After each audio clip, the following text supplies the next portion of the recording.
Good morning, everyone. Thank you for having me today. The last time I was here was for a great exhibition on propaganda. You won't be getting any of that in the next half hour. But first of all, I thought I would just take you across the river to our new HQ at London Bridge Street and give you a quick peek behind the doors to see some of the people that make the Sun every day, and also, more importantly, some of the people who read the Sun every day. So we could just play the video.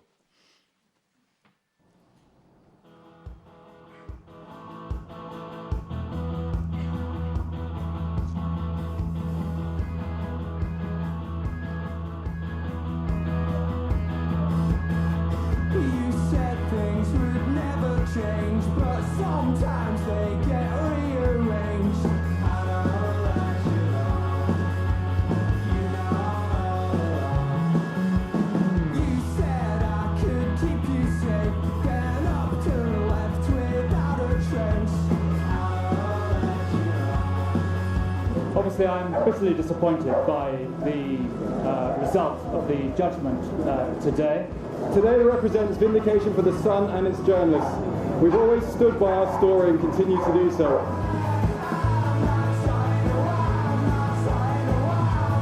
On a little stupid.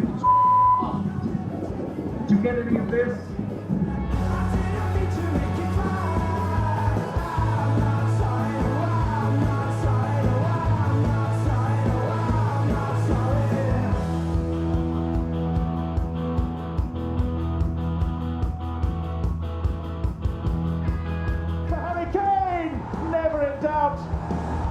It's 23 for the season for Harry Kane. They sound so fake and make me drink until I end. I know that you know. You're not pleased till you drop blood. Was it the middle class feminists what won it? I think we had something to do with it, yeah.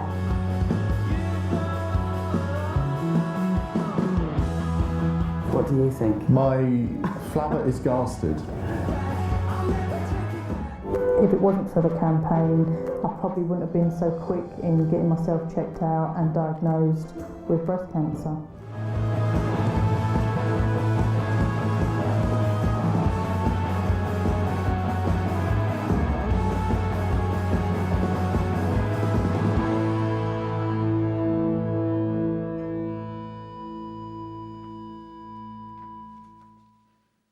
So, I hope that gives you a snapshot of some of the life and energy of the Sun newsroom. It's a newsroom which has had an injection of renewed vigour since making the move from Wapping to our new home last year. My own desk overlooks the venerable Southwark Cathedral, a daily reminder of who is really in charge. When we opened our building, the cathedral's dean said a few carefully chosen words. He said, "Welcome to Southwark. We've been here since 606. So a long time before you arrived, and we'll be here a long time after you've gone." I use those words every day to spur me on. We are fortunate to have one of the best environments in the world in which to make newspapers and tell stories across our various digital products. State-of-the-art TV and radio studios, workspace for 500 journalists on the one floor, a brand new editorial system letting us publish to a variety of formats around the clock, and all contained by floor-to-ceiling windows, allowing an incredible view of the majesty of the City of London and, of course, Southwark Cathedral.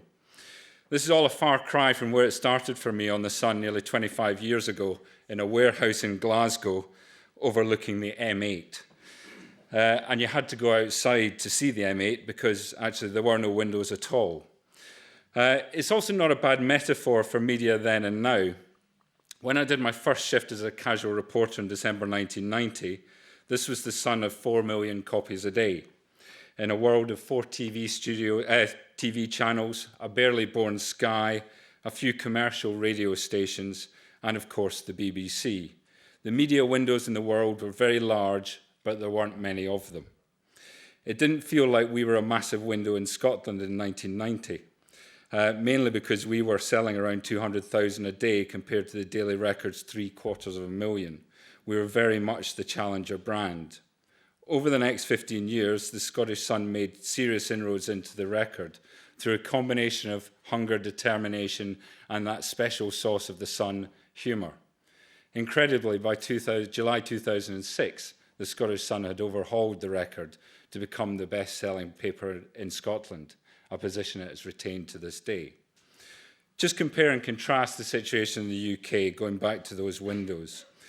There are now so many windows, it's virtually impossible to count them all. Most of them are tiny, and the huge windows of 1990 are smaller than they were then. Despite the size of the windows, however, decreasing as the number soars, the traditional print media has retained its undoubted position as the agenda setter-in-chief. Every day begins and ends with TV and radio stations talking about what is in the newspapers, and every day the Sun is at the heart of that conversation. Think of Twitter. The traditional news brands are either at the beginning of the conversation, with people tweeting in reaction to a story, or the end of the conversation as a traditional trusted brand comes in to confirm or deny a rumour. Sometimes, of course, Twitter augments the story by naming the name the law forbids us from doing, but that's a whole different speech.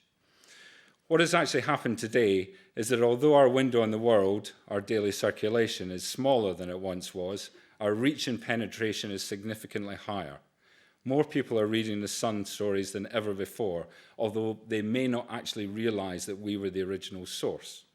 For example, our splash yesterday exposed a tad of hypocrisy in the Church of England. A week after the bishops got together to wring their collective hands that people were not being paid a living wage, our reporters discovered the cathedrals up and down the country, including the Bosses one at Canterbury, were advertising jobs at well below the living wage level.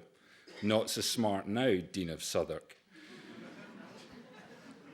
If you look in Google, you will find there are 113 versions of that story as of about 4 o'clock this morning when I wrote this. Top of Google search is the BBC version, which was published before 8 a.m. yesterday morning, probably around the time that our daily sale was peaking. The Daily Mail appeared to have won the race to be first up online. No change there. Their version was published at 4:59 a.m., long before my readers got out of bed. And they do manage a grudging mention of the story's origin in the third last paragraph. On the face of it, this is pretty disastrous news. You spend all this money employing hundreds of journalists and putting them up in luxury offices so they can dig up stories only for them to be ripped off by your rivals and even the non-commercial state broadcaster before your customers have even had a chance to put the kettle on. At The Sun, we then take the outrageous step of asking our customers to pay for what we produce. It is a disgraceful idea that people should be expected to pay for goods and services, as I was saying to security guard at Tesco while we're waiting for the police to arrive. But we made this decision because we want to maintain our journalism for the future.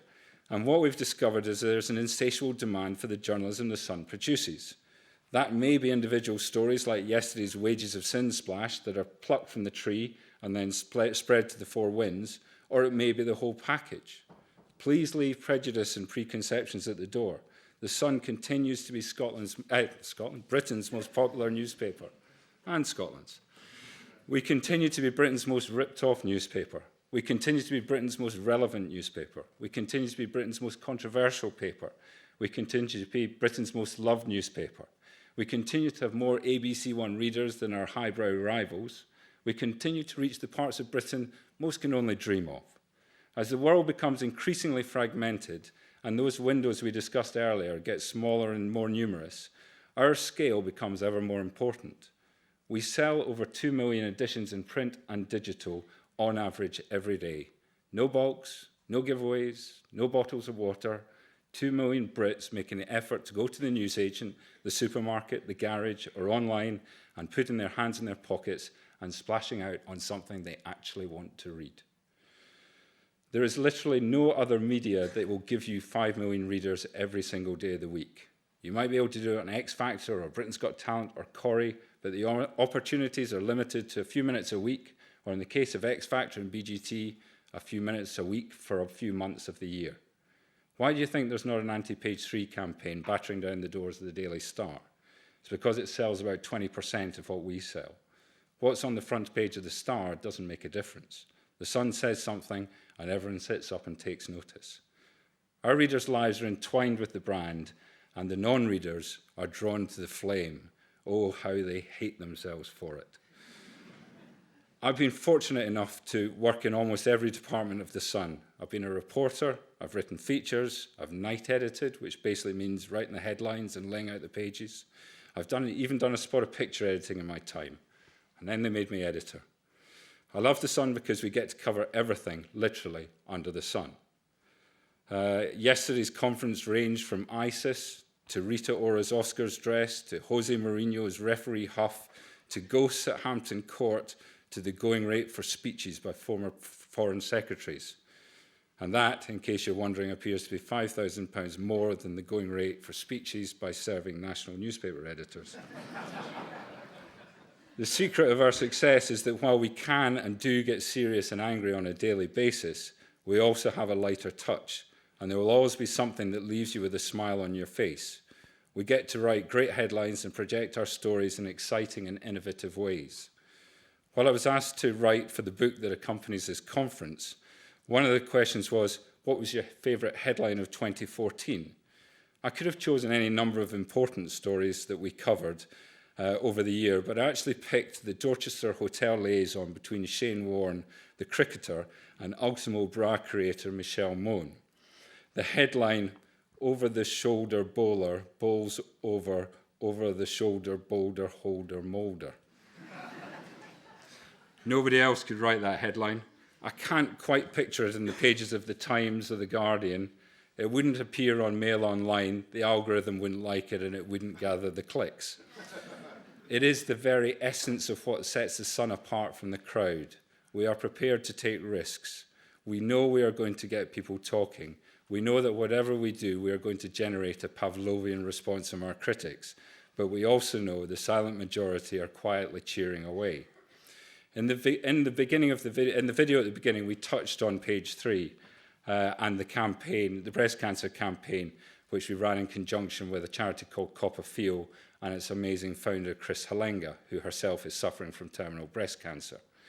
We launched the campaign nearly a year ago.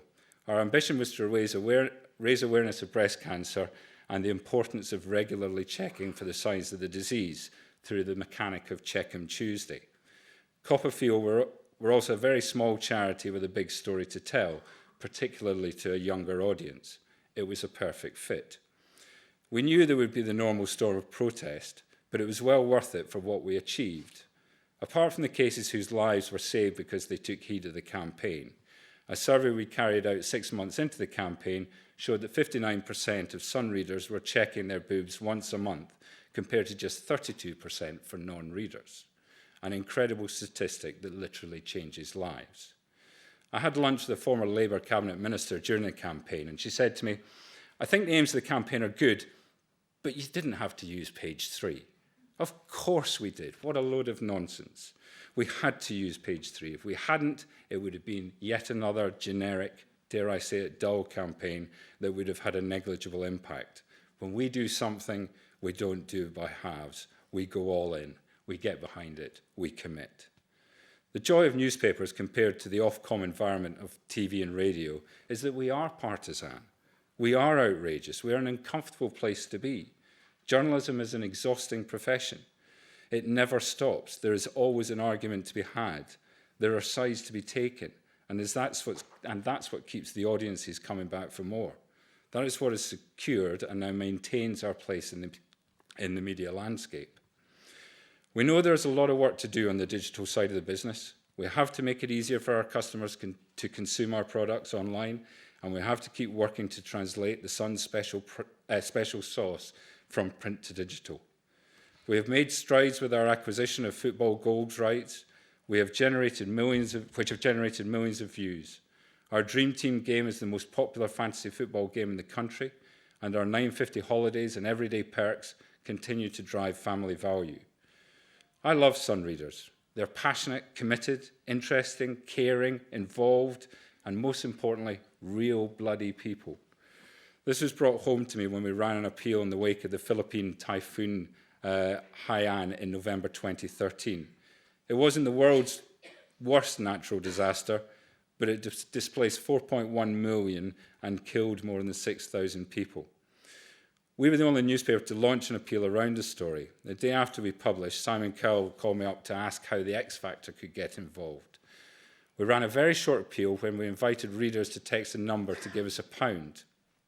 We got some other donations from Vodafone and the X Factor, but the bulk of the £550,000 we raised came from readers and the simple pound per text mechanic. The UN later published figures of aid given by nation. The UK topped the chart of 50 million. Sun readers were at number 10, pushing France into 11th place. I'm not sure if that's much of a claim to fame, but anyway, I don't believe there's another news brand in the country that could mobilise its audience in the same way. So that is, what is the enduring appeal of The Sun? For me, it's because we have a direct connection with our readers and continue to invest in journalism. We provide great stories and features, plus we do it with a smile on our faces and make complicated subjects simple. We take sides, but we're always trying to do what's best for our readers. We're aspirational. We want our readers to better themselves. We celebrate life and we celebrate Britain and everything that goes into making it great. We're not afraid to criticise when necessary, and I fully appreciate that we are going to get criticised back in return. Perhaps this letter, quite poignant, I received from a reader a couple of weeks ago, sums up our connection with the audience. Dear Sir, just thought I would write to say that one of your most devoted readers, my uncle, Alan Roomery, died last Tuesday morning of lung cancer at the age of 78. I visited him last Sunday, 1st Feb, and he had a copy of your Sun newspaper, for which we laughed and joked about the page 3 cover-up story. He thought this was funny, and it was great to be able to share a funny moment with him in the last few hours of life and during a time when he was afraid and worried for the future. I thought I would share this with you. He has been an avid reader all his life, and even in death, he enjoyed your paper. We are an industry which has done a brilliant job of trying to kill itself over the past decade or so, but it takes experiences like that to realise the incredible strengths we have and how much different the country would be without us. I want to live in a Britain that, for all its flaws, has a robust and healthy press, and at The Sun we will continue to do all we can to secure that future. Bring it on.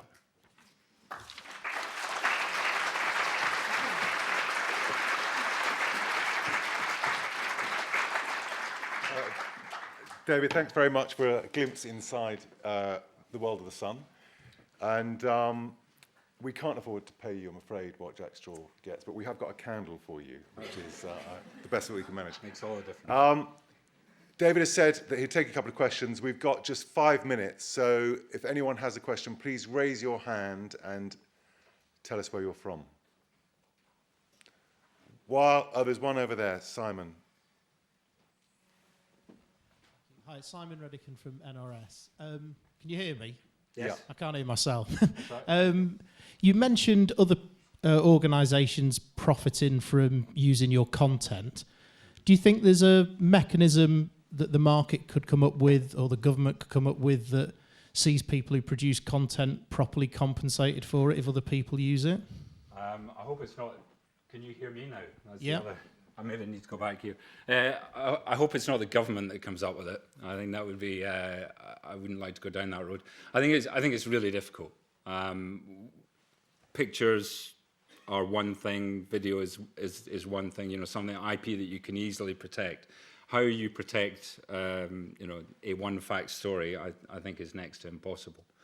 I think we have to work out ways in which that is monetized, however. And at the moment, where we've got a number of different models being tested, from the extreme of having something that's nothing to do with newspapers funding the enterprise, to the let's make it all free and hope that we can fund it through advertising, to our extreme of none of it's free and you've got to pay for it. I suspect there will be a middle road through this, because, as I said in the speech, the thing that keeps all this going is that our content has never been more popular, and has never been more exaggerated. So the public is going to want what we do, and if we're not here doing it, then it's going to stop happening. Now that might mean that it's not 500 journalists in a room. It might mean it's 100 journalists in a room. Who knows? Any other questions for David? So, John Reynolds, I'm a freelance journalist all the hoo-ha about the use of topless models on page 3, can you just sort of explain or give a bit of colour to what the strategy is going forward? I think I've been very careful to say absolutely nothing on this, and except to say that what I will do is I make the product for the readers, and we continue to do that, and we will be the ones who at the end of the day decide what goes in the paper, and no one else will decide that for us. Is there a difference between the people that read The Sun on the screen rather than on the paper? Are they the same people, and is there a different way in which you treat the stories? I think, no, you treat the stories in the same way. I think you have an opportunity through digital to get to younger audiences, definitely. We have our audience skews younger than most anyway. I think that there are, it is certainly a more affluent audience that they'll pay for it through digital. But again, I think that's a function of time. Yeah. That will change. Time for one final question. Has anyone got a final question? There's a hand up over there. You got one over there. Okay, we'll take two final questions. Take them at the same time if we can, and then you can choose how you answer them. Okay. Hello, David. Very quickly, it's Arif Durrani at Campaign. As the financial pressures on the business continue, do you worry about the impact and the influence advertisers could have over editorial? I think the answer to it is quite simple. You don't mislead the readers. As soon as you start misleading the readers, you will be found out by your readers. That's it, in a nutshell. And I think that's the guiding principles that we have in the newsroom. The way that advertising interacts with the newspaper has undoubtedly changed over the years. The sort of shapes and formats of ads that we accept have changed. We do wrap rounds on the Sun, something we would never have even contemplated 10 years ago. Now we might do a couple a year. But you've got to always remember that this is a product that we are charging for. And therefore, the reader expects a level of value for that in return. And as I said at the beginning, as soon as you start conning them, then you're in trouble. Great, thank you. And final question over here, please. Hi, David. Demi Abiola, PhD. There seems to be a lot of apathy between young voters currently at the moment. With the upcoming election, do you see yourself covering it in a different way to try and reach those younger voters? Well, I guess we're always trying to make it interesting. I mean, that is the raison d'etre. I think it is. If there is a general trend, it is very difficult to change that. But I think you've always got to try and tell the stories as compellingly as possible. I think probably the difficulty lies with the politicians themselves. And they clearly don't have a message that's getting out and is grabbing the younger audiences. So that's probably where we've got to start. But certainly the media have a role to play in making it interesting. Great. David, thank you so much. Can you please show your appreciation for David taking the time out today? Thank you very much. Thank you.